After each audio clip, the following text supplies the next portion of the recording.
قومی اسمبلی کی تحلیل کی ممکنہ تاریخ سامنے آتے ہی سیاسی ملاقاتوں اور مشوروں کا سلسلہ شروع ہو گیا ہے۔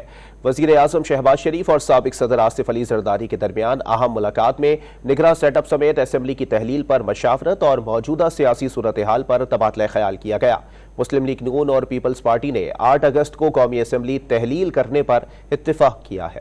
قومی اسمبلی کی میعاد کا کاؤنٹ ڈاؤن شروع ہوتے ہی سیاسی رہنماؤں نے سر جوڑ لیے۔ سابق صدر آصف زرداری نے وزیر خارجہ بلاول بھٹو کے ہمراہ وزیر اعظم شہباز شریف سے وزیر اعظم ہاؤس میں ملاقات کی۔ اس موقع پر وزیر خزانہ اسحاق ڈار اور انتخابی اصلاحات کمیٹی کے چیئرمین ایاز صادق بھی موجود تھے۔ ملاقات میں نگراں سیٹ اپ سمیت اسمبلی کی تحلیل پر مشاورت کی گئی، جبکہ موجودہ سیاسی صورتحال پر بھی غور کیا گیا۔ ملاقات میں آئندہ عام انتخابات سے متعلق امور بھی زیر غور آئے۔ مسلم لیگ نون اور پیپلز پارٹی نے 8 اگست کو قومی اسمبلی تحلیل کرنے پر اتفاق کیا ہے۔ قومی اسمبلی کی مدت 12 اگست رات 12 بجے تک ہے۔ ذرائع کے مطابق 8 اگست کو اسمبلی توڑنے کی سمری صدر مملکت کو بھجوا دی جائے گی۔ صدر نے دستخط نہ کیے تو 48 گھنٹے بعد اسمبلی از خود تحلیل ہو جائے گی۔ وزیر اطلاعات مریم اورنگزیب نے وضاحت کی کہ اسمبلیاں تحلیل کرنے پر ابھی اتفاق نہیں ہوا، تمام جماعتوں سے مشاورت کی جائے گی۔